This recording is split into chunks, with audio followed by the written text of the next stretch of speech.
Hello my friends, welcome to Sanyo SuperBeta channel. This is Uncle Misha and we have today on bench again the same Sony Betamax. What's the freaking name of it? VCR 4032. This is super beta device, not hi-fi. So it actually plays quite well, no issues there, but it has issues with rewinding. So when it rewinds, it stops after several seconds. Turned out to be this thing has actually a bottom hatch. So we're gonna try to open this stuff and we... Oh, it's not the right one. It's the right one.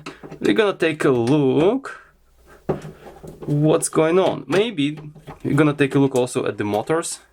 Maybe we'll be able to access them from the bottom.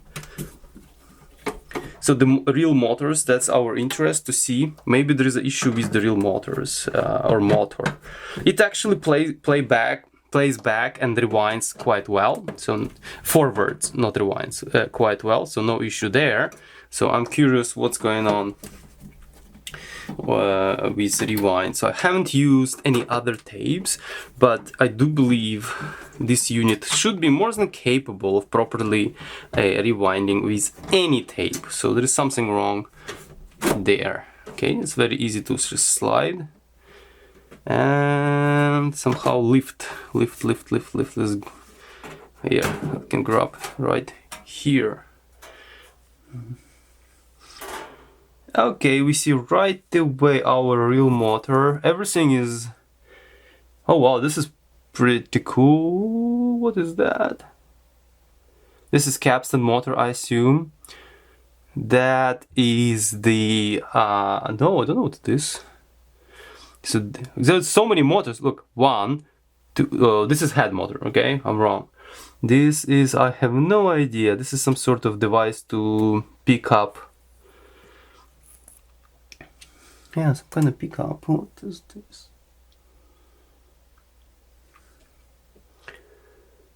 Oh yeah, okay. This is capstan motor. This is one of the part of the head motor.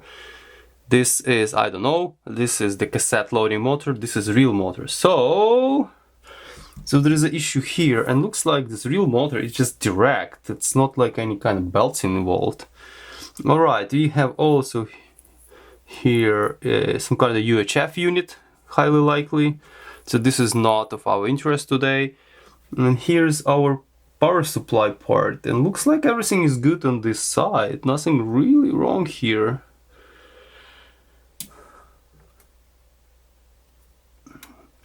Let me trace where the power goes from this real motor.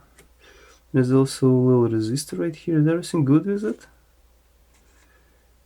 Looks like it's a little bit charred.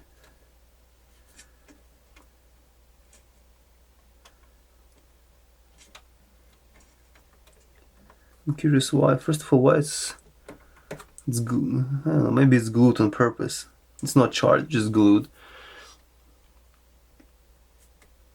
And it's curious that it's shielded through some kind of, like, this is the shield, the earth or ground of the motor, and it grounded straight to the chassis using this resistor. Maybe it's like a, you know, mega ohm resistor or something to ground some of the static. I don't know, that's weird to see. So it looks like I have to actually turn it around and take a look from the top as well, because here on the bottom we see nothing. Motor is in a good shape.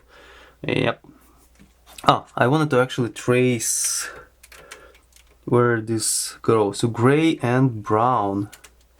Hope it's not that many grays in here, and they definitely go right in there. So yes, we have to open it on the other side as well. Let's turn it around.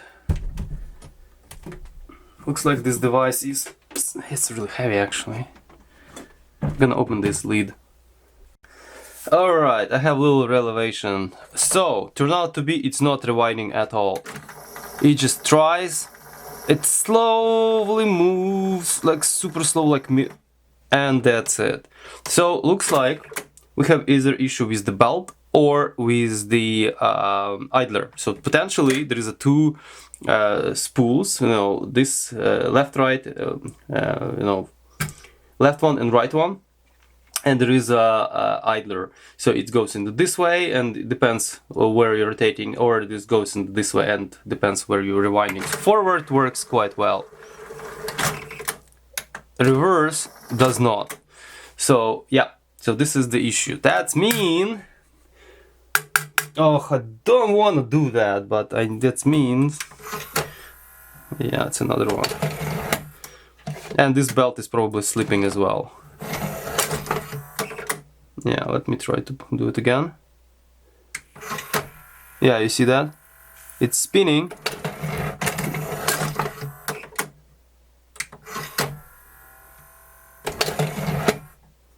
Yeah. So this belt is, yeah, it's a bit stretchy, right? If you take a look, it's a bit stretchy. This belt is super easy to replace, okay? So just remove it from here and it's super easy to replace. If this is the only issue, we'll be happy. So this belt has to be replaced for sure, eventually, because it's still kind of walking around. And yeah, how do I get in here? I do not know yet. I hope I don't have to like take it all completely apart, including the front of the device. But let me investigate first. By the way, if you have a service manual for this guy, please share, because I could not find the service manual. Service manual would be super duper helpful. Yeah, so if you have any service manual, I would be happy to take it. Okay, so I have removed this top cover, which is handy. It's amazing, don't have to go dig too far. So, and this is what I'm talking about. So there is two idlers actually mechanism. One idler is on the bottom, right here is the little guy right here on the bottom, and there is another assembly right here with another idler. So I'm not sure how it really operates, but clearly you see the picture, right? So this idler, yeah, so don't really understand how it works, because when you put the cassette in, unless it's like transparent cassette, it's gonna cover it all, so you're not gonna see the operation unless you look at the time from the bottom, which is pretty much impossible at this moment. So what I have to do, I definitely have to clean up right here this reel and this reel. Is this like crooked or something? This doesn't, maybe it's okay. This feels a bit crooked, but yeah, maybe it's supposed to be like that. Yeah, I wish I had like transparent cassette or some kind of fake cassette when you can insert it. Maybe I'll 3D print something.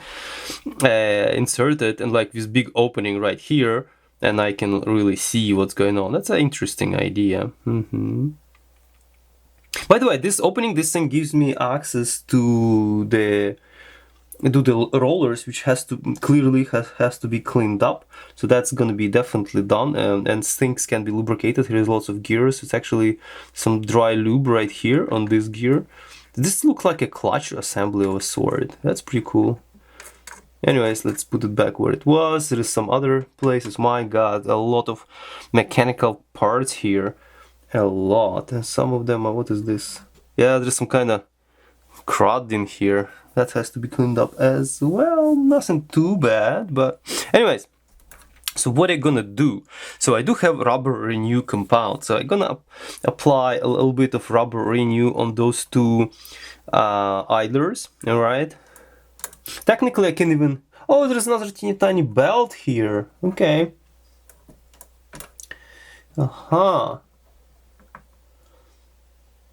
So yeah, that motor that we saw in the bottom drives this little pulley, this belt, and the bigger pulley, and clearly it controls this top contraption, and through the top pulley it drives probably the bottom pulley, the bottom idler. So yeah, this contraption has to be cleaned up. First of all, cleaned up. Second, applied rubber renew. Maybe also apply rubber renew to this belt, and maybe apply rubber renew to the other belt, because looks like it's relatively accessible. If I need to, I can remove this either from top of here, because it's actually relatively easily accessible. If I fix that, playback, sorry, rewind and forward, looks like it's gonna be issue as well for forward too. So because looks like it's just slipping, happened to be slipping only one way, but it potentially can slip both ways, eventually develop even more slippage. So we have to clean this all up and then apply rubber renew. That's applying a rubber renew gonna be done outdoors because this shit is toxic.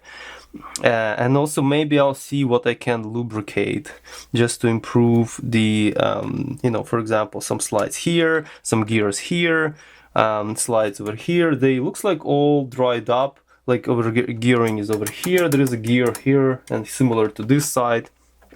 Yeah, this is all has to be lubricated just to improve the loading unloading action. All right. So guys, I spent quite a bit of time poking around this guy. So what I've done so far, I used the rubber renew on those two idlers right here. Okay, I cleaned up everything possible right here, cleaned up all those pulleys, cleaned up guides here, and cleaned up these pulleys and so on and so forth. So also I used rubber renew on those two belts. Well, looks like this belt was not in a bad shape anyway, so it's more or less okay. So this belt, right? This particular belt, I think the issue is this guy. It's really hard to see. There's a lot of microscopic cracks on it.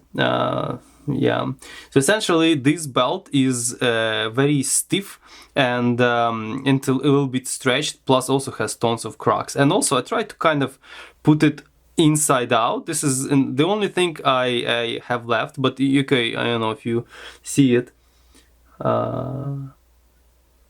Yeah, this thing is cracking like no tomorrow. So essentially this belt has to be replaced. So let me take a calipers here.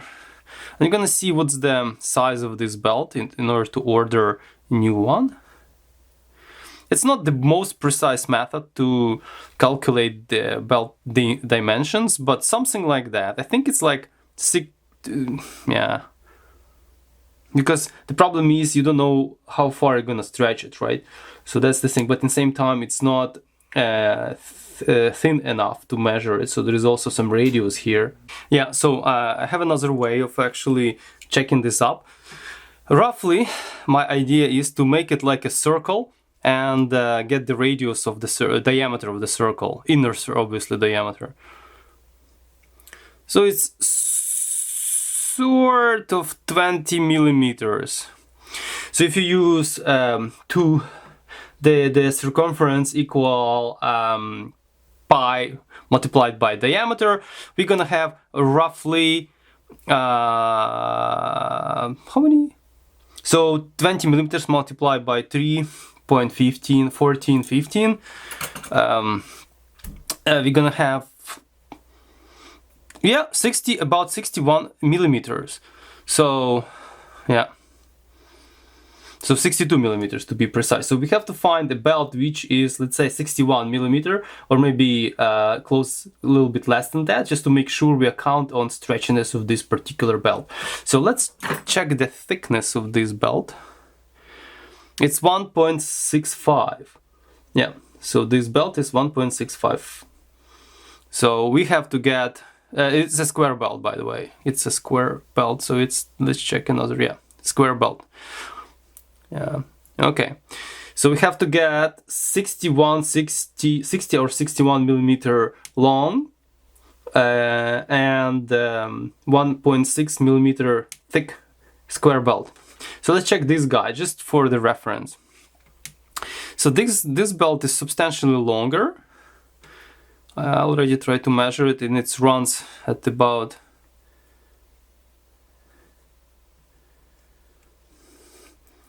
at about 50, let's say 50.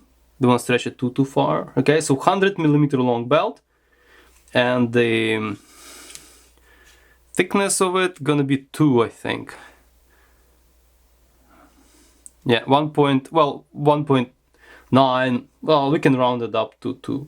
So, but this belt is in relatively okay shape, so I may not order it. But the problem is that the shipper the place I order in my belts, they have free shipping if you order enough of belts. So yeah, so I have to figure out what else I can put in a package in order to have free shipping. This belt I actually can put back on where it's supposed to be. But for the other one, I would have to order it and wait for shipping. So this video gonna pause today. This belt, by the way, those two belts are super easy to install, which is great. This belt is like, if you grab it right, you can just stretch it over the motor shaft like no time.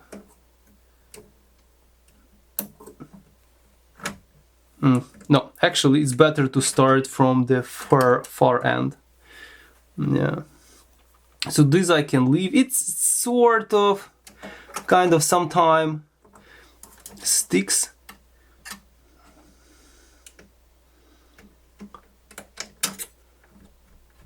Yeah, it's still kind of floppy here a little bit, but it's not the worst. After I lubricate everything here, it's actually pretty good. Yeah, it's doing quite well. This is not so good.